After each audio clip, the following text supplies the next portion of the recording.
Welcome back to my channel. This is the fifth in a series of 5 videos about retrograde season 2022.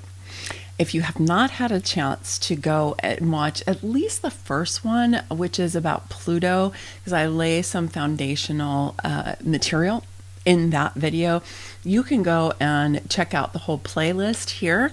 And if you're just going to watch one, watch the Pluto one, and then, come on back here or head over there when you're done with this video. The first 4 videos were about Pluto, Neptune, Saturn, and Uranus. So the outer planets tend to be, they're very slow moving. They take a long time to go all the way around the sun, go all the way through the zodiac, go all the way around the human design mandala. And the outer ones, really outer ones, Pluto, Neptune, and Uranus, tend to go retrograde often, okay? And Jupiter and Saturn less, but they still do. And what we're looking at here is not just the specific retrograde period, but actually the entire cycle. So I'll dive into what that means more in a second. And today we're going to get to talk about Jupiter, which is all about expansion. Jupiter is the god of expansion. It's associated with abundance, and we often think it, particularly in human design, as the planet of our blessings.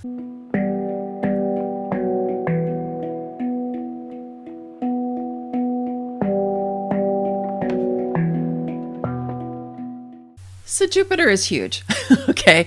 Jupiter is the largest planet in the solar system by a lot. It's like we could take all of the other planets and they would all fit inside of Jupiter, even though Jupiter is only about 1/1000th of the size of the sun. We start to get a sense of how big our own star is.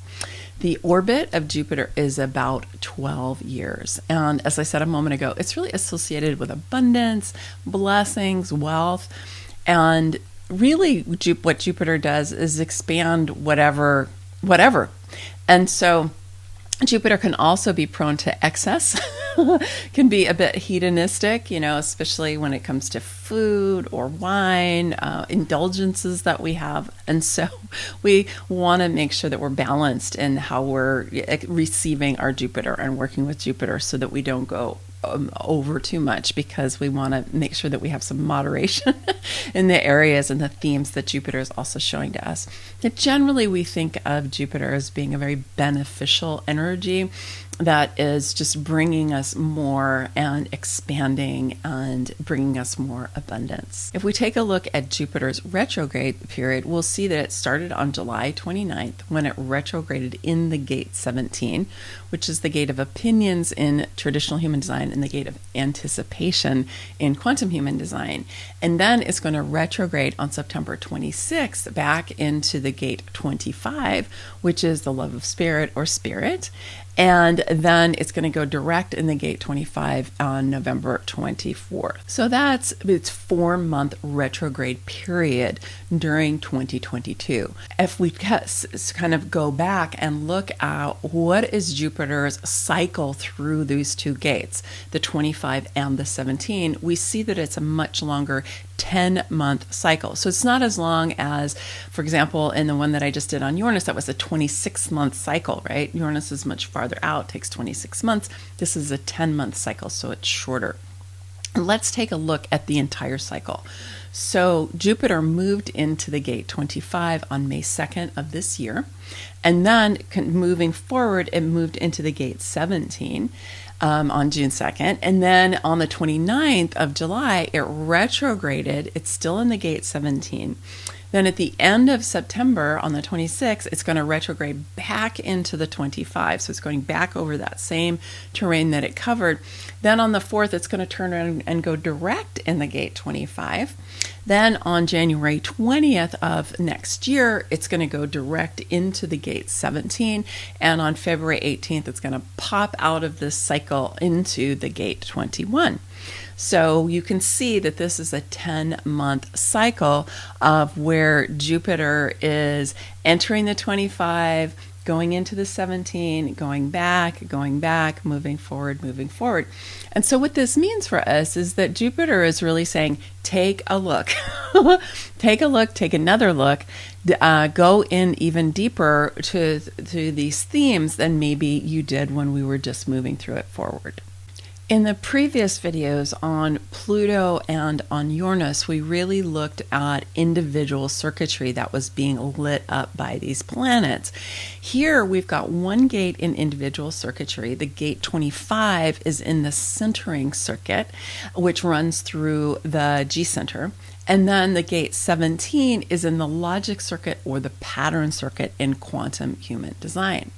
The 25 is going to be more about being different, here to bring change. It is the energy around spirit, the love of spirit or just spirit. And so it is helping us to open up that part of ourselves and to do it from a really individual place. This is not about religion. It's about our own individual spirituality. Whereas the 17 is in the logic or the pattern circuit. And so it is much more about the collective things that are kind of happening out there in the world that are affecting governments, infrastructure, that sort of thing. Jupiter is going to spend more time in the gate 17 over the entire cycle here. So let's dive into that one first. The gate 17 in traditional human design is the gate of opinions, and in quantum human design is the gate of anticipation. Jupiter is going to be here for 4 months, starting in June through September this year, and then 2 more months in the early part of 2024. As I said before, this is part of the logic circuit or the pattern circuit, and it is on the Ajna center. So it's over here on the right-hand side of the body, and it is coming off that Ajna center. The Ajna center is the center for analysis, for data storage. It's where I think of where the logical mind is. It's very different than the Agni chakra. If you're familiar with the chakra system, it's very different from that. This is much more about kind of the thinking brain. Now, the quality of the 17 can be kind of overbearing, okay, because it can have this need to be right. And the thing is that the Ajna has a tendency to feel certain about things, okay? And it can have the need to be right just on its own. And so that the 17 can have that because it's about opinions, right? It's like, this is my opinion. This is my point of view about things. And it can have a lot of doubt or challenge in relation to other people's opinions, other people's beliefs or knowledge, doesn't necessarily respect them. Now, this is more of the disempowered aspect. The shadow aspect would be when you're asserting your opinion or your point of view to be the right one and really kind of dismissing other people's. The disempowered would be where you don't think your opinions matter, and so that you're kind of just giving in to other people's opinions or other people's points of view. Now, with the shadow, we see this a lot when people find it easier to tear something apart, to find fault or flaws with it, than it is either to offer a positive alternative or to create something of their own. Now, I saw this a lot in the academy. People made their careers based on tearing apart other people's arguments. And I personally didn't like that at all. I mean, it's actually much easier to do that. It is important to develop the ability to have critical thinking, to be able to analyze something and to see how something's put together, see if it does logically make sense, and so on. I mean, that is an important skill to have. But when it becomes an end in and of itself, it's a little nihilistic, okay? Because it's just kind of all about tearing things apart and showing about how they don't work. Unfortunately, there's a lot of videos on YouTube that are like that. I've had this conversation with my kid who's big into YouTube, has a very active and successful YouTube channel themselves, and they watch a lot of YouTube videos, and a lot of them are commentary videos that are very critical. I personally don't find that to be super appealing to myself, and I also don't find it to be super helpful because it is, like I said, it's kind of nihilistic. It's really negative. But we also want to honor the left brain energy here because the left brain energy is something that we really need. And so this idea of anticipation is something that Karen Curry Parker, who created quantum human design, is saying, well, what if we were to be receiving what's coming in through that logic circuit with positive anticipation rather than that negative anticipation, which would be the energy that was attacking things that I was talking about just a minute ago. So left brain energy is strategic, it's logical, it's analytical, it's linear, and it's focal, right? It tends to really focus in. It's not inherently negative, not at all, or doubtful or dismissive, although it can go that way. And we see this in what I kind of call crude science, that is dismissive of anything other than itself. It's not open to inquiry or open to debate, which is not actually inherent in science at all. Science is really based on debate and inquiry and always being open to change and having something else show up that makes us modify our original hypothesis, right? So we want to have that kind of openness of inquiry in this gate 17. So we can shift our perspective and get curious and have this kind of positive anticipation. And if you just think about the very best science really has a kind of awe of the natural world, right? You have some kind of awe about something that you see in the natural world, and then you create a hypothesis about it, and then you want to go and investigate it and see if it's true, right? So you have curiosity, you have inquiry. You're not there to try to tear something out apart. You're there to try to find something that is really beneficial. Okay, so the most empowered expression of this, the most awakened expression of this, is to use the power of that mind, right? That logical left brain thinking mind to expand possibilities, to expand potentials, to move beyond what we've known before, and that includes the status quo, and to lean into what else could happen. The very best science is always doing this, right? It's always going, well, what else? What else could we learn about? What else could we find out about? How can we go beyond the limitations that we have acceded to in the past? And when we do this, we inspire others to break out of their conditioned ways of being and perceiving and thinking about the world, right? And to use our innate intelligence to innovate. Because again, science is at its highest expression is innovative, right? It's revolutionary. It certainly has revolutionized our world. So Jupiter lighting up this gate 17 will expand whatever way you're expressing this particular energy. Are you going to express this more critical, tear it apart, doubtful, skeptical kind of energy? Or will you want to expand this more aligned, more awakened expression that has a kind of almost a sense of awe, a sense of delight, a sense of positive anticipation? What else is possible? Where are the potentials that we could be leaning into now? And so that's what Jupiter could potentially bless us with when we make the decision that that's how we want to be embodying and expressing this energy. Now, the gate 25 is the love of spirit, or just spirit in quantum human design. And it's going to be lit up by Jupiter for about 3 months between the end of September and kind of close to the end of January next year. And it is in the centering circuit, as I said. It's part of individual circuitry. It's here on the G center, which is heart energy. It's love energy. And it is half of the channel of the priest or the priestess or the shaman. And it connects the two parts of the heart center. In the mythology of human design, the heart chakra split into the G center and into the will center at the end of the 18th century. This is part of the channel that connects those two together, okay? So this is the spiritual part of this. This is about how we can connect with the flow of life, and we can act in concert with that flow of life. It's really great for those of us who are practicing living our human design, because living our human design requires us to have a spiritual orientation to life, because spirit is what's coming in really energizing and directing our authority. It's what's working with our strategy. And so we want to be able to have that deep connection with spirit, to have a love and a devotion and a reverence for spirit, and to know that it's not separate from us, that we are actually individual expressions of a spiritual intelligence, the creative intelligence that created everything.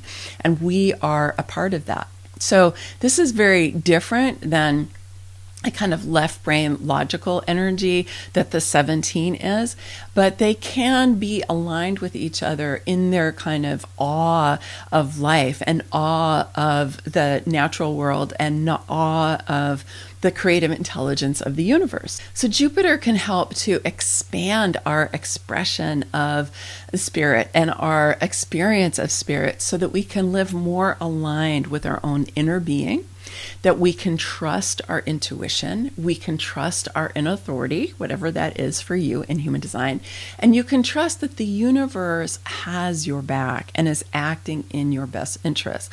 I think a lot of people feel abandoned by spirit and they don't feel like the universe has their back.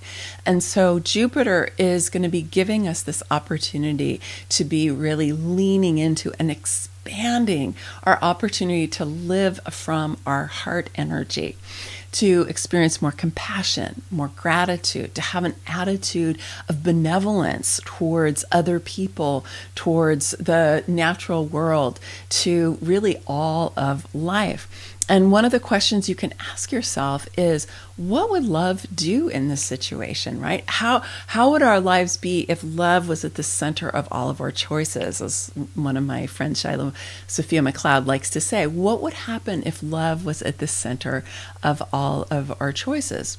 So we're being invited and schooled into uplifting our logical mind into higher perspective that opens out possibilities rather than dismissing them, and then to toggle into our hearts and entrain our minds with our heart energy so that we don't get locked into that kind of closed-mindedness that I was talking about that can happen with the Ajna and with the 17.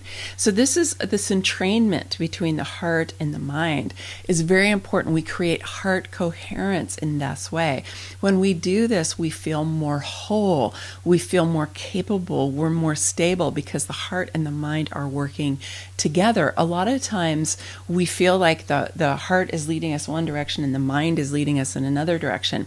So during this Jupiter cycle, we have an opportunity to really be working with how do we get them to work together rather than feeling like they're at odds with each other. So how does this affect the collective? Well, we can now see how some people out there in the larger world are asserting their need to be right, and they're trying to enforce their point of view on other people legally as well as socially. Often they're doing this based on what they say are their religious beliefs, which they think authorize them to control and dictate to other people. Unfortunately, we've seen this attitude really take over the Supreme Court here in the United States, and we're seeing a lot of assertions of this kind of point of view that is actually not in alignment with our history of law here in the United States. It's actually attacking what has already been established law. And so we're seeing that this is really kind of the shadow aspect of that 17, which is what we're in right now. And so unfortunately, Jupiter can expand that shadow aspect.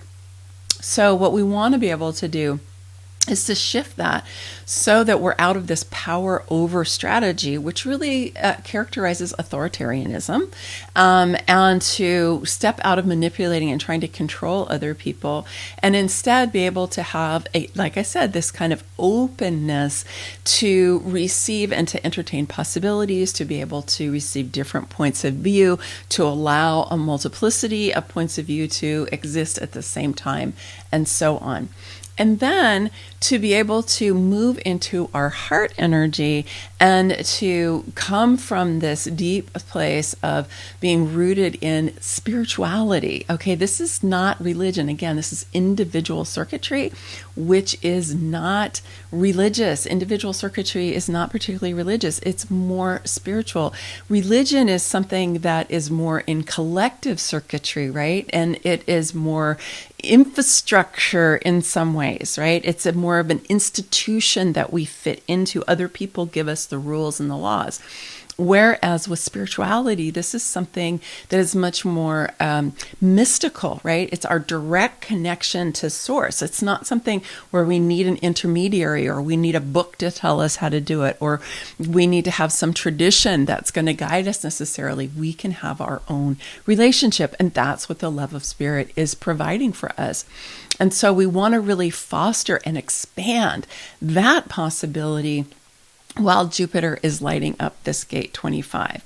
And you can see how these different shadow energies are being uncomfortably invoked by people in positions of power, particularly here in the United States right now. But I want to affirm that each one of us has the ability to do something different. And we can also foster this in our families, the communities that we're a part of, and in any larger infrastructure that we are also participating in. And I always want to encourage you to realize that you do have command over your own being, command over your own thought process, over your emotions, over your energy, over your connection to spirit, and to be living your life grounded and empowered from that place. Okay, this is my final video looking at the retrograde season. I hope this was helpful for you. I would love to hear about what has stood out for you. Please put that down in the comments. See how this has enriched your life. If it's challenged you in some way, if you have questions, I always love to hear from you. Okay, many blessings, much love. Bye for now.